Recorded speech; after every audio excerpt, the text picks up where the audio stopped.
Time for us to get started in class here tonight. We have 48 chapters to cover in about 7 classes, so we have to study at ludicrous speed.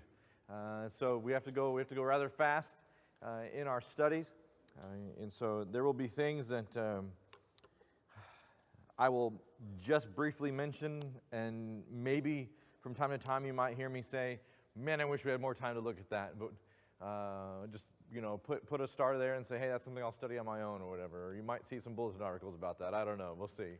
So anyway, so we're doing Ezekiel. We finished off just kind of looking at the introduction last time, and here's the basic outline of our 48 books. So you can kind of see where we are. We're in this first Judgement section, and just by way of reminder, Ezekiel is prophesying to the people who are in captivity, who have gone in the first wave of captivity, and he's prophesying there, and he's kind of bouncing around to different places. Lots of visions with Ezekiel, lots of explicit things that, and we'll see that later on, even in this first section, and even today, some very explicit imagery with what God talking and dealing with sin, and just talking about the ugliness of sin. And so we see a lot of that in this. So we're looking at chapter 7. And the chapter 7, as we look at this chapter, this idea of the end is coming, the end is pronounced. So we have this idea, verse 2, the end is coming on the 4 corners of the land.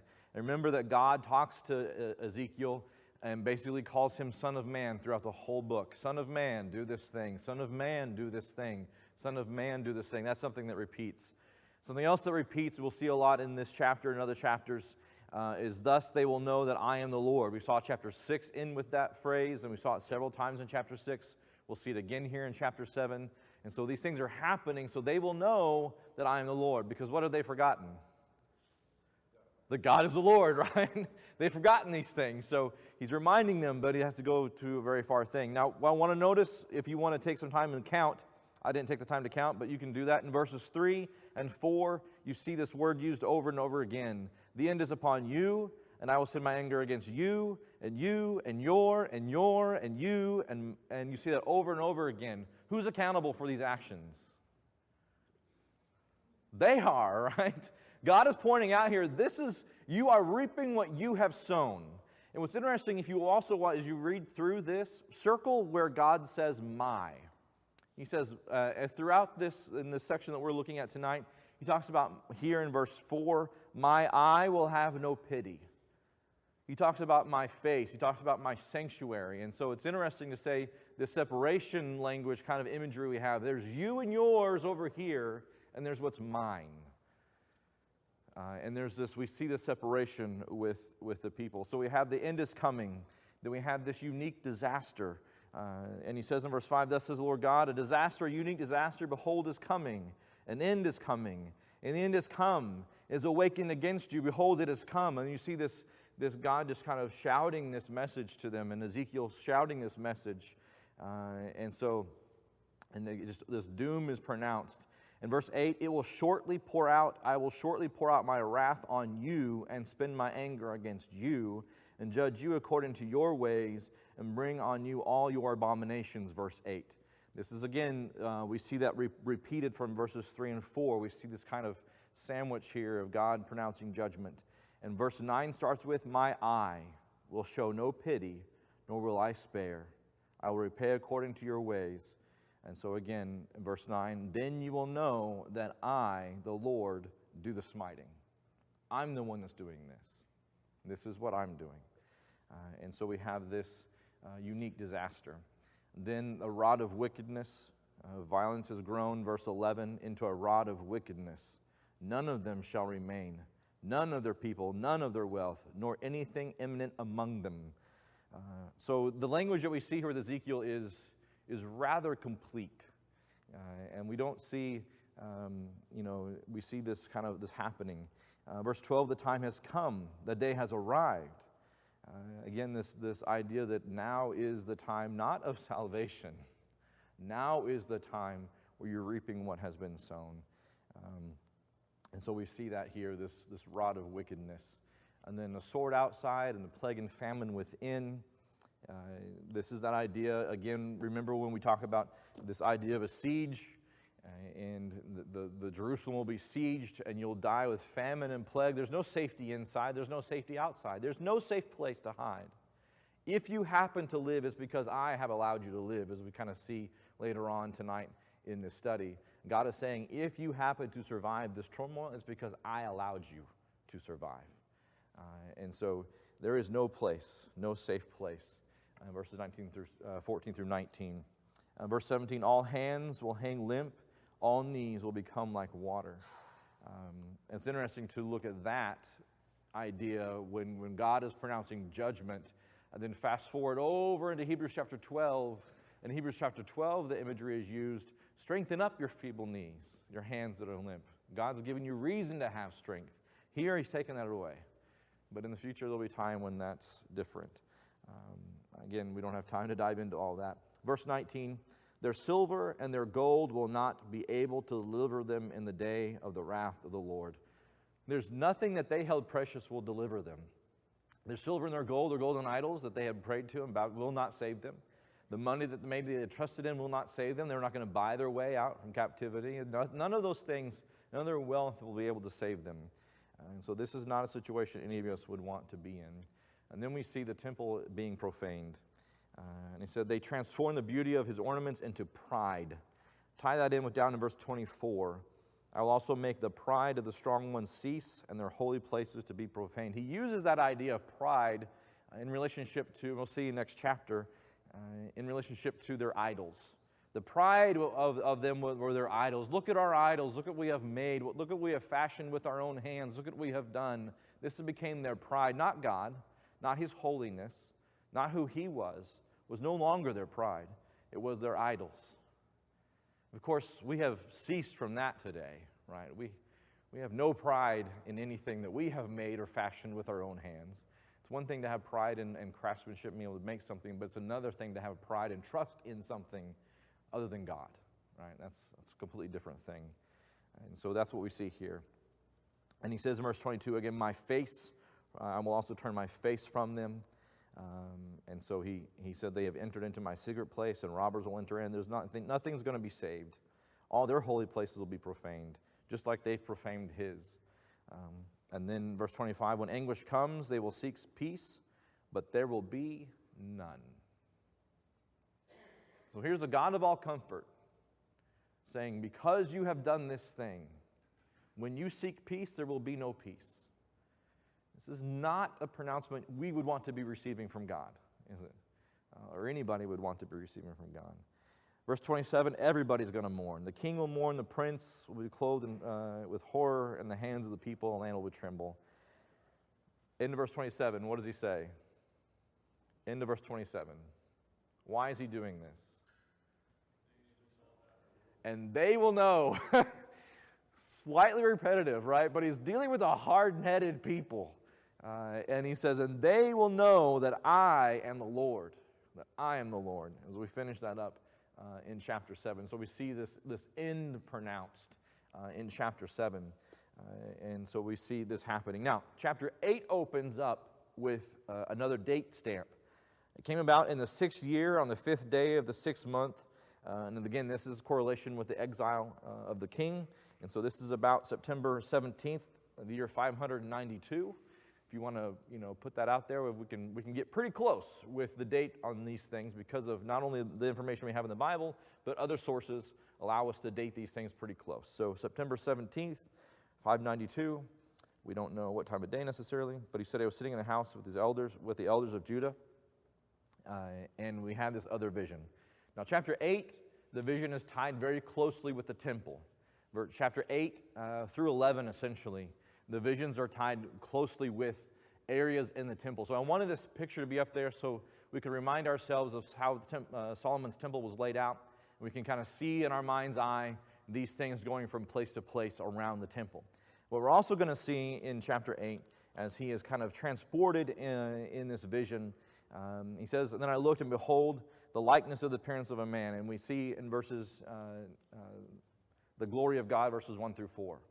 That same image that we saw in chapter 1, with the cherubim and the expanse above the cherubim where God was, and the wheels within the wheels, not aliens, the wheels within the wheels, is all there to show the glory of God. Where else do we see visions of grandeur like this for man to be in a sense of awe of who God was? Do we see this any other place in the Bible? Revelation, right? Revelation plays out the throne room scene for us. And so that's a very similar thing that we see this repeated again. This is not to give us sort of, well, I've got to figure out what those wheels are. It's not about that. What this is about is the glory of God. What this is about is man thinking that they knew something, and man bowing down before God, and God saying, here I am in my glory and my splendor. Have awe of who I am. That's what this is about in this scene. And so that's what Ezekiel does. And he says in verse 4, like the appearance which I saw in the plain. This is what I saw earlier. I'm seeing it again. And so verse 5, we see this idol of jealousy. And he said to me, Son of man, raise your eyes toward the north. So I raised my eyes toward the north, and behold, the north of the altar. So we see that north gate there above the bronze altar, the little square in the middle there is the bronze altar. He's looking towards that north gate. And he says, the idol of jealousy at the entrance. Jeremiah chapter 7, verse 30, chapter 32, verse 34, talks about how they had put the idols in the temple. And so he's referencing one of those idols in the temple. He's saying, this idol is what he's saying. He said to me, Son of man, do you see what they are doing? The great abominations that he's saying, he said, I will be far from my sanctuary. And this phrase repeats here. He says, but yet you will see still greater abominations. And so we see this image of this idol of jealousy. And at the end of that, he says, but you will see greater abominations. And then we see this next kind of scene, sin in the dark. And so he said, he brought me to the entrance of the court. And so the entrance to the court there in the middle, so just, to the right there of the bronze altar, there at the entrance of the court. And he sees there's a hole in the wall. And what does he ask him to do with the hole in the wall? What does God ask Ezekiel to do with the hole in the wall? To dig it out. And what does he find in there? He finds an entrance. All of a sudden, we're in the Temple of Doom, right? So he goes into this place. And what does he find down in there? And he says he goes in and see the wicked abominations that are committing there. And he looked, and behold, for every form of creeping things and beasts and detestable things, with all the idols in the house of Israel carved in the wall and surrounding. Standing in front of them are the 70 elders of the house of Israel, with Jezaniah the son of Shaphan standing among them, each man with his censer in his hand and the fragrance of the cloud of incense rising. Now, he names names in this chapter. Names are names, all right? It's like a preacher calling names on Sunday, right? This is what's happening here. Whether or not these are actual people, we don't know. It's possible they were. It's possible that these were prominent elders that he's calling out. It's possible that these are figurative of representative or just popular names of the time and meant to represent a large swath of people. We don't know exactly. But he names names. What are they doing in this dark place? They're worshiping idols. All the creeping and detestable things. I just think when going down into this dark place, I just feel dirty reading this. Do you get that sense? This is not a clean place. This is not a holy place. This is everything but holy, right? And we see that. I don't know if you've watched the Indiana Jones movies when all the bugs are falling from the ceiling and that kind of stuff. That's what I imagine happening here in this scene. And God is saying, look at this detestable thing they're doing in my holy place. And they say in this section of verse 12, the Lord does not see us. The Lord has forsaken this land. He doesn't see what I'm doing in this dark place. And of course, we don't do that. Nobody does that anymore. Yet you will see still greater abominations which they are committing. And we transition into another scene. And so this is very short. The Tammuz, and he said, brought me to the entrance of the gate of the Lord's house, which is toward the north, and behold, the women are sitting and weeping for Tammuz. And he said to me, do you see this, son of man? He said, you will see greater abominations. This apparently was a god of that area, and part of part of this particular god was destruction and rebirth. And so at the destruction, as the change of seasons was the destruction of this god, and they would weep. And then in spring, in the renewal of this god, they would, of course, do everything but weep, right? You can imagine the full things they would do in spring. That's a lot of religions have that kind of pantheistic idea.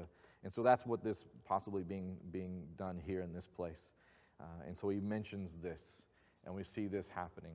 And then we have worship of the sun possibly being talked about here in verse 16, and 16 through 18. And he brought me into the inner court of the Lord's house. And so the inner court right now, we're looking at this area that's kind of, as we go into the holy place, between the two bronze pillars. You see those dots represented there with the bronze pillars. We're standing on that step, and we're looking back towards the square, the bronze altar. That's where we are in verses 16 through 18. And what is portrayed there? What's happening? What's the story? What's the scene that's being portrayed there? How many men are standing there? 25, right?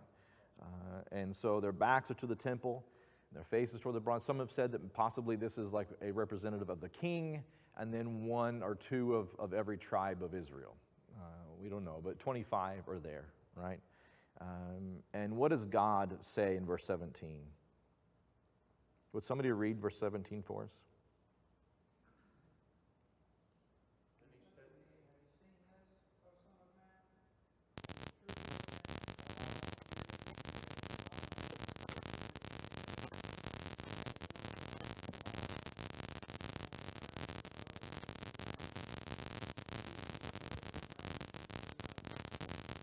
All right, so we see this being, and we can kind of see, do you see what they're doing? This indignation that's happening here, and what they're doing, what they're committing before them.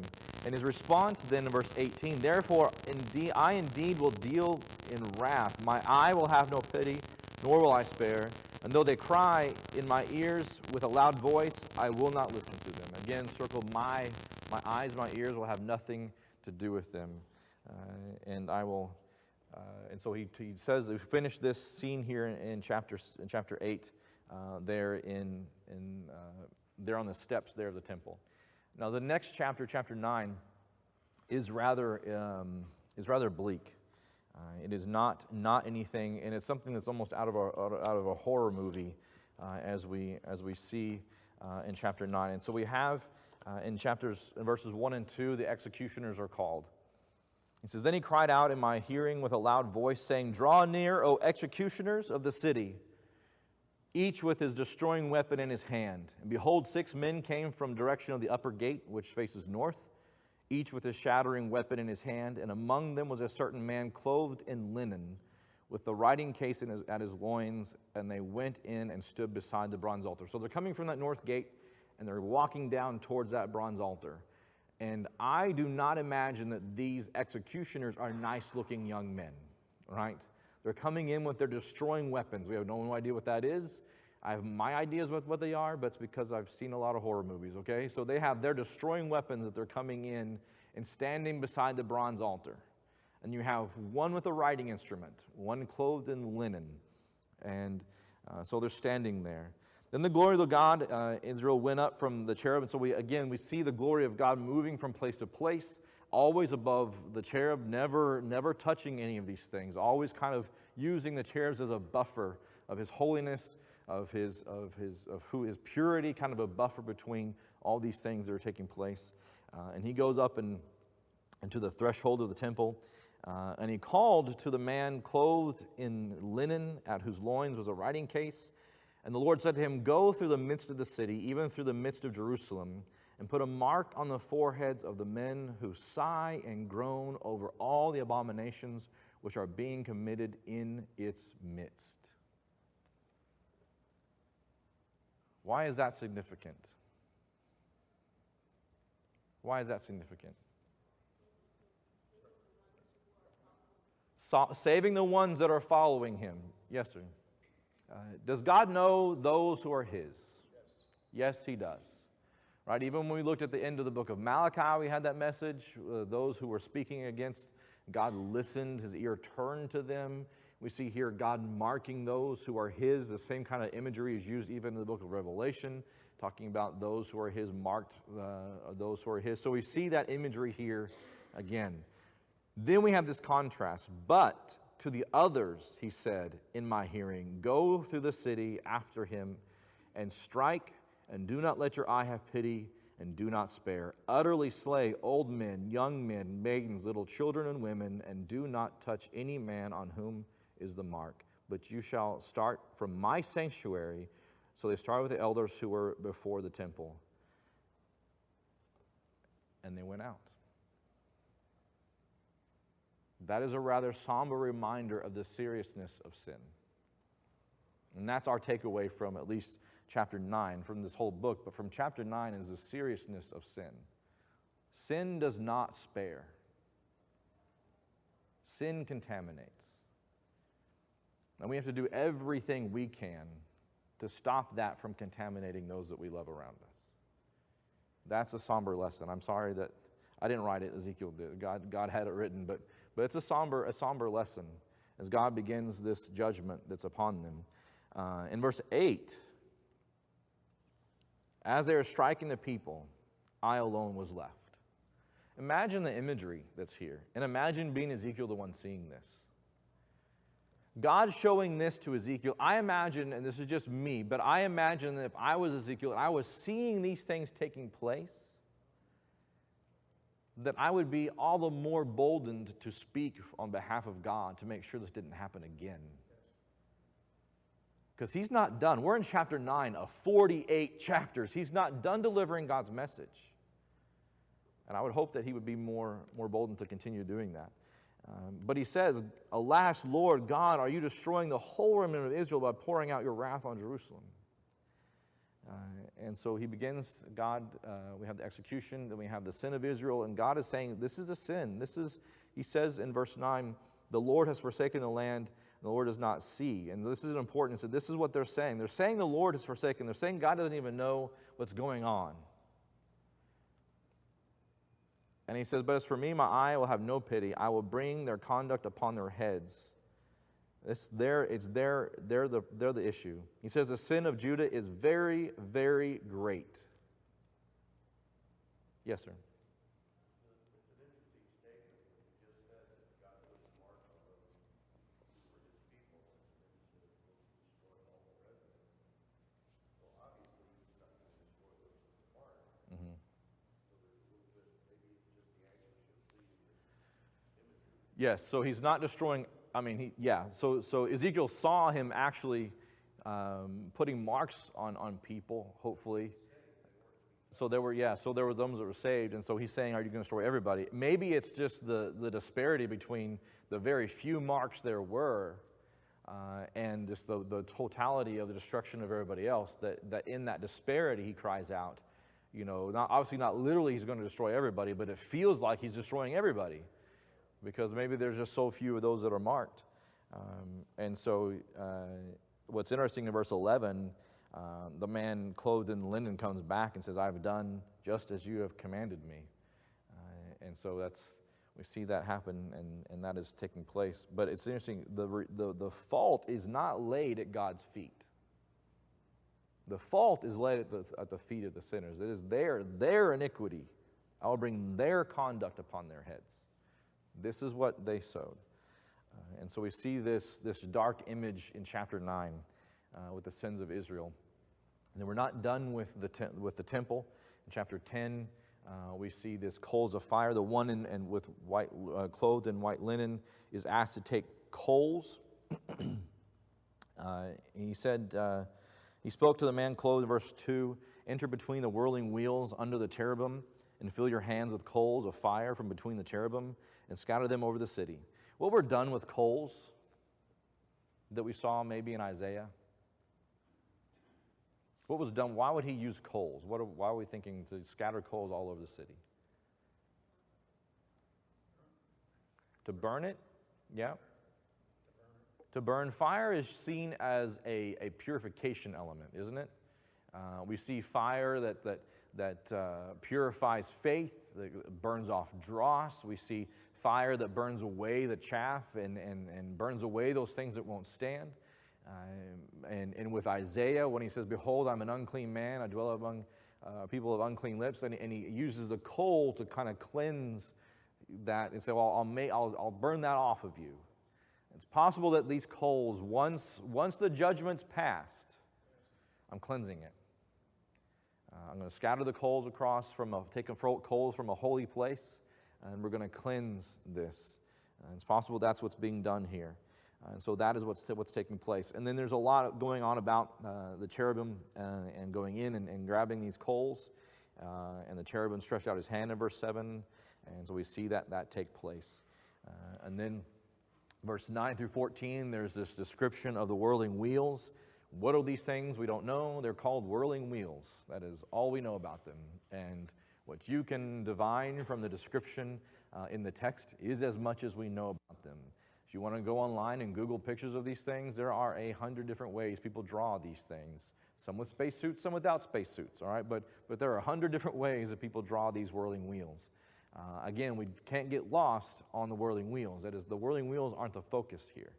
The whirling wheels are part of the grandeur of who God is in that moment. So we see them, they move around with the cherubim, and that's all we got, ladies and gentlemen. That's all we have. Unless the Bible says otherwise, that's what we have. Then we have, again, the description of the living beings. They're described again. Verse 15, he says, they are the living beings that I saw by the river Chebar, and he kind of goes into talking about them again.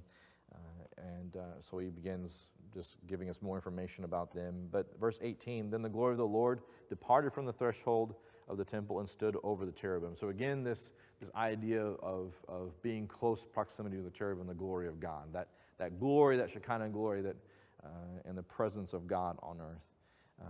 And so we see that here at the end of chapter 10.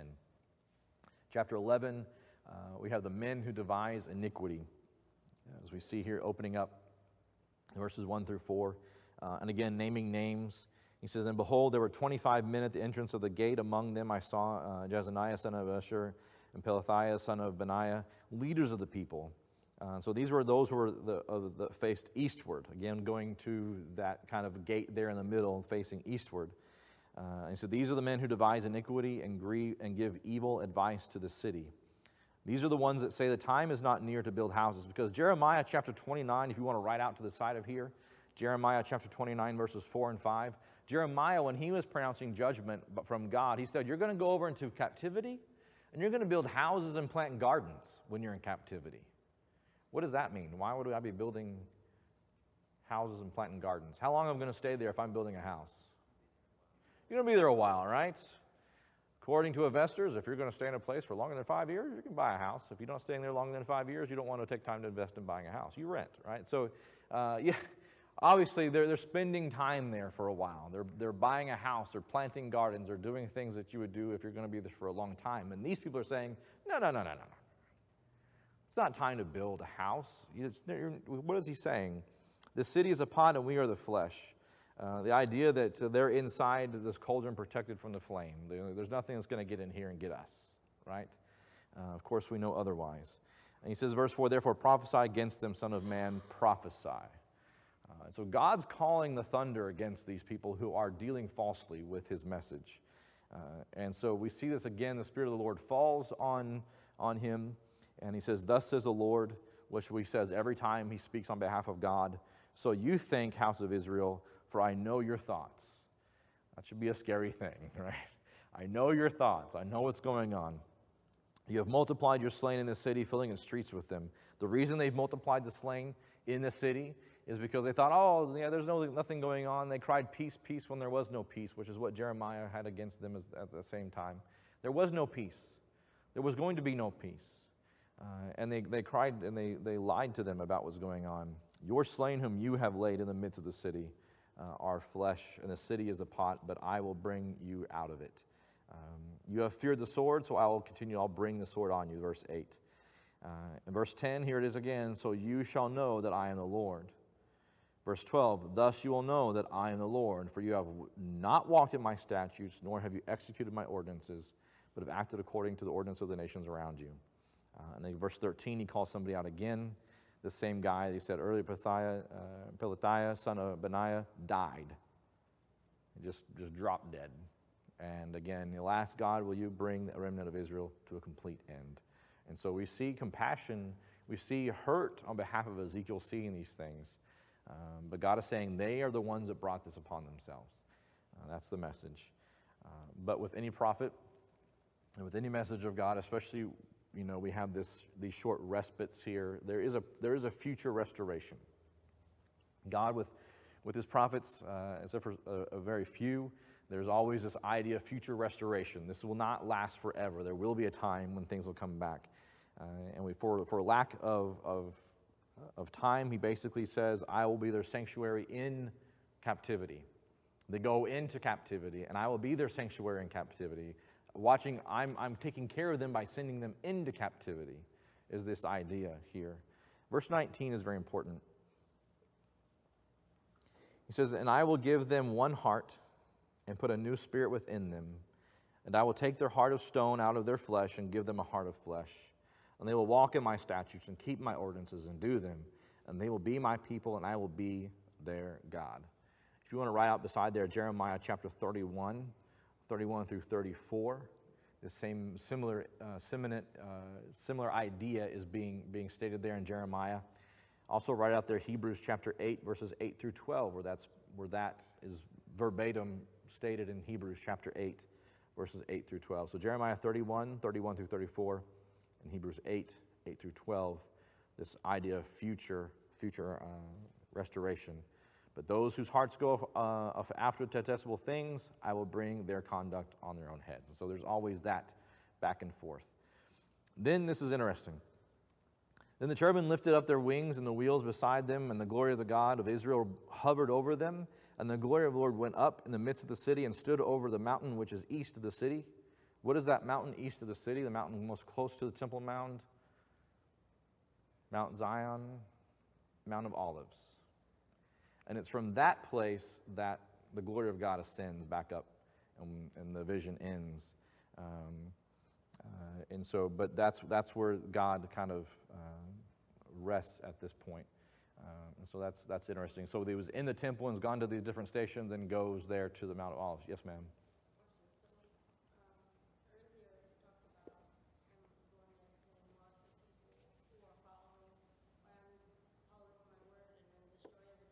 Mm-hmm. So, who are the people in verse 20, chapter 11, verse 20, who are those people who are going to be going into that? Are those the ones that are saved, or do we still have quote-unquote residue, like all the other? These unchaptered. So yes, that's a very good question. So there's a couple things going on here. You have those that are marked and those that are destroyed in chapter 9. Then you again chapter 10 and 9, and then you have chapter 11 where you have these. All of a sudden, there's more people that are doing detestable things, and so it's like a vision, and then inside of a vision of different time maybe. But those in chapter 11 that he mentions that are doing his will, those are the ones either that are marked, that are saved from the siege, that survive the siege. And then those who are taken and eventually taken into captivity. So if you read the text here, beginning of verse 14, God protects those who are his by actually sending them into captivity. And he said, I will be a sanctuary for you while you're in captivity. And so basically God is saying, if you survive, it's because I wanted you to survive this. And does that answer your question with? Okay.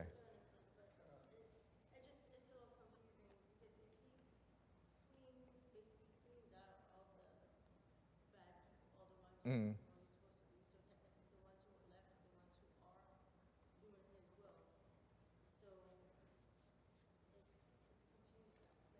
Yes, we're going from like image. There is some sort of disconnect because we have like everybody killed in one, and you go to the next one, but there's still these detestable guys over here, and so we're going from image to image.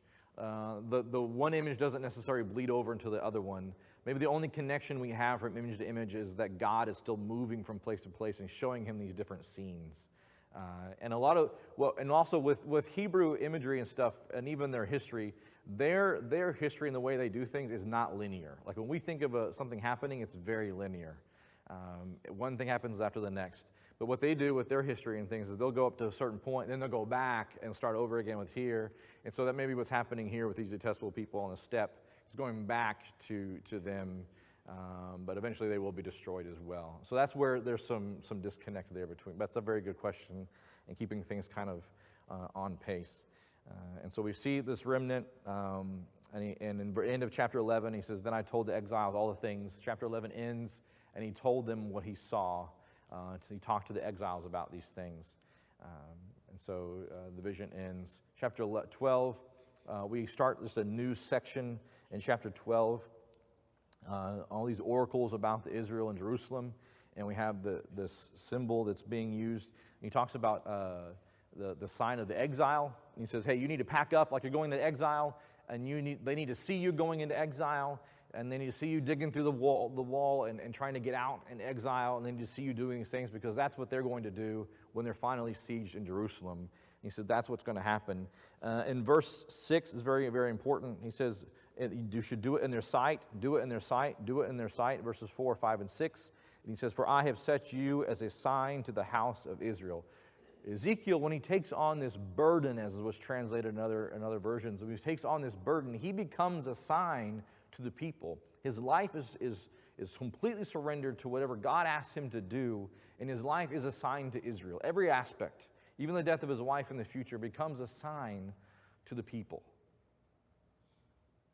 Is there some imagery or some similarities between when God asked his prophet to do these things? Could we be a sign to people today? When God asks you to do things, I don't care how weird it is, I don't care how contrary to popular belief it is, I've asked you to do these things because you are my sign to this people. Jesus doesn't use the word sign necessarily. He uses salt, he uses light, he uses that kind of influence. But here he says, you are my sign to these people. And if Ezekiel did anything else than what he was asked to do, he would not be the correct sign that he's asked to do. And so we see that here. And so we see the siege of the sign of desolation. They have to go and they eat their food real fast and nervous because they don't have a lot of it, and just the uncertainty of the times there. Again, I realize we're going very quickly through this. And then we have these proverbs that are being stated.